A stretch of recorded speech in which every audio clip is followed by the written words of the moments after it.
میں ذرا جلدی جلدی چاہوں گا علامہ اقبال کے جو اور احسانات ہم پر ہیں۔ سب سے پہلے علامہ اقبال نے بہت صدیوں کے بعد یہ تصور دیا کہ اسلام صرف مذہب نہیں ہے، دین ہے۔ ہمارا مذہبی طبقہ اس پر مطمئن ہو چکا تھا، مذہب بس عقیدہ ٹھیک ہو، نماز روزہ ہو اور حج کرائیں اگر استطاعت ہے، طواف کر لیا کرے، عمرہ کر لیا کرے، اگر رمضان کے اندر اعتکاف کا موقع مل جائے، باقی سور نہیں کھانا، سود نہیں کھانا، بس یہ تصور کہ اسلام دین ہے، نظام ہے، نظام عدل اجتماعی ہے، سسٹم آف سوشل جسٹس ہے، یہ ختم ہو چکا تھا۔ یہ اقبال ہے جس نے دوبارہ ریوائیو کیا ہے۔ میں اس تصور دین کا مجدد مانتا ہوں علامہ اقبال کو، جنہوں نے کہا اسلام دین ہے، سیاست اس کے تابع ہونی چاہیے، جدا ہوگی سیاست سے تو رہ جاتی ہے چنگیزی، جلال پادشاہی ہو کہ جمہوری تماشا ہو، جدا ہوگی سیاست سے تو رہ جاتی ہے چنگیزی۔ اور ایک بہت بڑے عالم دین نے ایک بات کہہ دی تھی، میں ان کا نام نہیں لیتا خام خواہ، کچھ جو ہے کچھ لوگوں کے جذبات کو بھی ٹھیس لگ سکتی ہے۔ انہوں نے انگریز کے دور میں کہا ہمیں کوئی ایسا کام نہیں کرنا چاہیے جس سے ہمارے حکمرانوں کو تشویش ہو جائے۔ حکمران کون تھے؟ انگریز۔ اس لیے کہ انہوں نے ہمیں مذہبی آزادی دے رکھی ہے، نماز پڑھنے کی اجازت ہے، روزہ رکھنے کی اجازت ہے، حج کے لیے جانے کی اجازت ہے، وہ زبردستی ہمیں سور نہیں کھلاتے، زبردستی شراب نہیں پلاتے، ہاں لائسنس دیتے پروسٹیٹیوشن کے، لیکن آپ پر واجب تو نہیں کرتے کہ جائیے اور پروسٹیٹیوشن کیجیے، یہ تو نہیں ہے۔ تو یہ بات جب علامہ کے سامنے آئی ہے تو علامہ نے جو پھپتی چست کی ہے وہ بڑی تاریخی ہے۔ ملا کو جو ہے ہند میں سجدے کی اجازت، ناداں یہ سمجھتا ہے کہ اسلام ہے آزاد۔ اسلام کا آزاد ہے، اسلام تو محکوم ہے نظام کی حیثیت سے، اسلام کا سیاسی نظام، معاشی نظام، یہاں سارا بینکنگ نظام آ گیا ہے، سود کا نظام آ گیا ہے، اسلام کہاں ہے؟ تو محض مذہب نہیں ہے اسلام، بلکہ اسلام دین ہے، اور اس دین کو قائم کرنے کی جد و جہد اہل ایمان کا فرض ہے۔ نمبر 2، دوسری بات جو واضح کی علامہ اقبال نے احیاء اسلام کے ضمن میں، احیاء دین کے ضمن میں، روح دین اور ایک ہے مظاہر دین۔ نماز روزہ حج زکوٰۃ مظاہر دین ہے، روح دین کیا ہے؟ اللہ کی محبت۔ جب تک یہ محبت اندر نہیں ہے یہ نماز روزہ بے اصل ہے، ان کی کوئی حیثیت ہی نہیں، یہ ریچولز ہیں، یہ محض جو ہے رسمیں ہیں اور کچھ نہیں۔ چنانچہ علامہ اقبال کہتے ہیں کہ عقل و دل و نگاہ کا مرشد اولی ہے عشق۔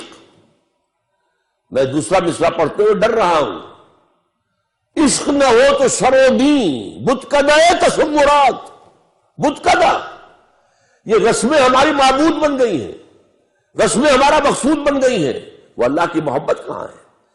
سورہ بقرہ میں تو اللہ فرماتا ہے والذین آمنوا اشد حبا للہ، جو واقعی ایمان والے ہیں ان کے دلوں میں سب سے شدید محبت اللہ کی ہوتی ہے۔ اور آپ نے اس عزیزہ کی زبان سے جو اشعار سنے علامہ اقبال کے، شوق اگر تیرا نہ ہو میری نماز کا امام، میرا سجود بھی حجاب، میرا قیام بھی حجاب۔ جب تک کہ وہ عشق خداوندی نہیں ہے، عشق رسول نہیں ہے۔ عقل و دل و نگاہ کا مرشد اولی ہے عشق، عشق نہ ہو تو شر و دین بتکدہ تصورات۔ اور یہ بتکدہ تصورات پر جو اگلا شعر کہہ دیا ہے، میں تو کہتا ہوں یہ جرت رضوانہ اقبال کی تھی جو کہہ سکتا تھا۔ کیا نہیں کوئی غزنوی کارگہ حیات میں، بیٹھے ہیں کب سے منتظر اہل حرم کے سومنات۔ اہل حرم نے ان رسومات کو اپنا معبود بنا لیا ہے۔ کیا اس سومنات، یہ نیا سومنات جو اہل حرم نے بنایا ہے اپنا، اس کا بھی کوئی غزنوی آئے گا کہ نہیں آئے گا کہ جو بتائے کہ اصل جو ہے روح دین جو ہے وہ اللہ کی محبت ہے۔ آگے چلیے، سب سے بڑی بات جو علامہ اقبال نے بتائی ہے وہ جو میں نے گنوایا تھا، اپنی حقیقت، اپنی پہچان، ہم کون ہیں؟ آپ نے سنا ہوگا یہ جو قصور کے درویش شاعر تھے بلے شاہ کی جانا میں کون، بولیا کی جانا میں کون ہوں، Who are you؟ اپنی پہچان ہے نہیں. ہم نے آج سمجھا ہے اپنے آپ کو نرا حیوان.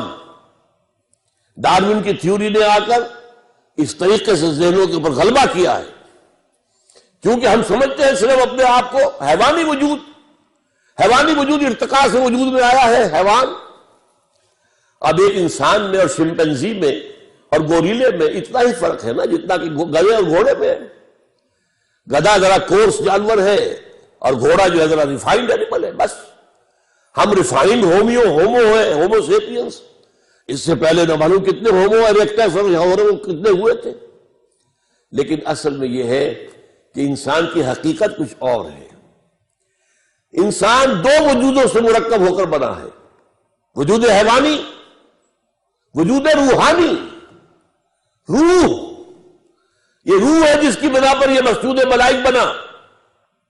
دو جگہ قرآن میں، سورہ ہجر میں، سورہ صاد میں فرشتوں سے کہہ دیا تھا اللہ نے کہ میں مٹی سے ایک بشر بنانے والا ہوں. انی خالق البشر من صلصال من حمأ مسنون فاذا سویتہ ونفخت فیہ من روحی فقعوا لہ ساجدین.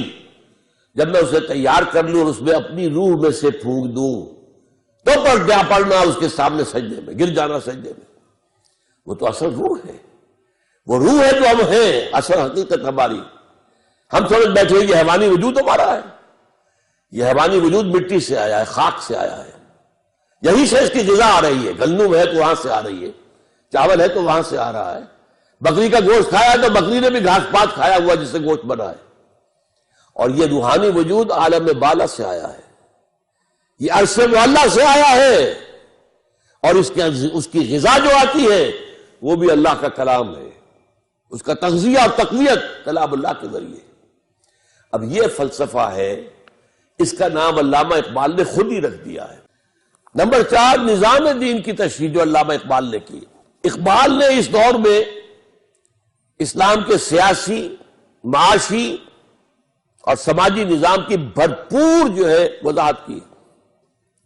سیاسی نظام کی دو باتیں: اسلام میں انسان کے لیے حاکمیت نہیں ہے، حاکمیت صرف اللہ کے لیے ہے.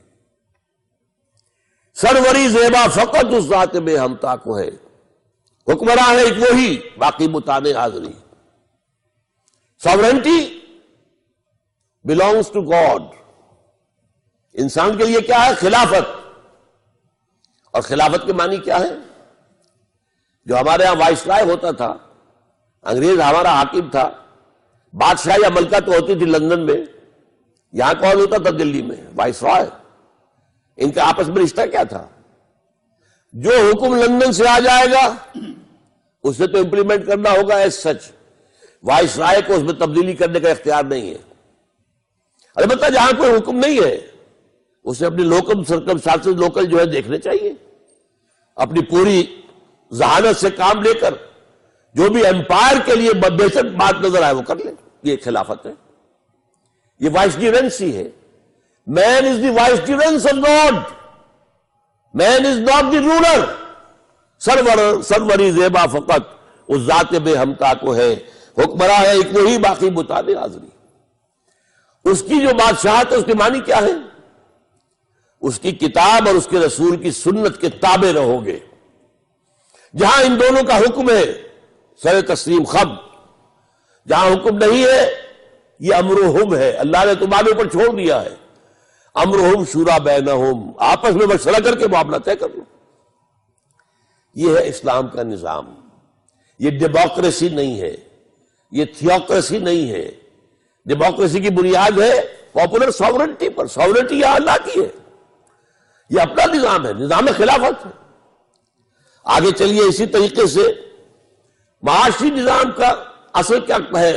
اصل الاصول ملکیت تامہ صرف اللہ کی ہے. جیسے حاکمیت مطلقہ اللہ کی ہے، انسانوں کے لیے خلافت. ملکیت تامہ، ہر شے اس کائنات میں جو ہے اللہ مالک ہے. لہو ملک السماوات والارض، آسمان و زمین کی ملکیت اس کی ہے. انسان کے لیے جو کچھ ہے امانت ہے. جو علامہ اقبال کہتے ہیں کہ رزق خود را از زمین بردن رواست، ای متاع بنداؤ مل کے خداست. زمین سے اپنے لیے روزی نکال لینا جائز ہے، لیکن اسے ملکیت نہ سمجھو. یہ متاع بندہ، بندے کے لیے استعمال کی چیز ہے، ملک خداست، اور یہ خدا کی ملکیت ہے. یہ تو اس پچھلی صدی میں اقبال نے کہا ہے نا. 700-800 سال پہلے شیخ سعدی کہہ چکے ہیں، ای امانت چند روزہ مثل باست، در حقیقت مالک ہر شے خداست. جو بھی ہمارے پاس ہے، آپ غور کیجئے، ہم اپنے جسم کے مالک نہیں ہیں.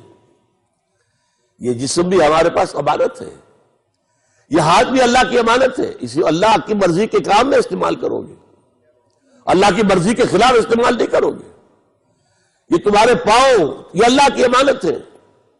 اللہ کی مرضی کے مطابق چلو گے، ان سے غلط رخ پر نہیں جاؤ گے، غلط نصب ہے منزل کی طرف نہیں جاؤ گے. تو یہ ہے در حقیقت مالک ہر شے خداست، این امانت چند روزہ نزد باست. اور تیسری بات جو ہے، اسلامی معاشی نظام میں ہر شخص کی بنیادی ضروریات کی کفالت زکوٰۃ کے ذریعے سے. یہ جو سوشل انشورنس کا پروگرام آج دنیا میں ہے، چیریٹی ویلفیئر، جس میں ہائیسٹ لیول پر اسکینڈینیوین کنٹریز ہے، یہ سب سے پہلے اسلام نے دیا.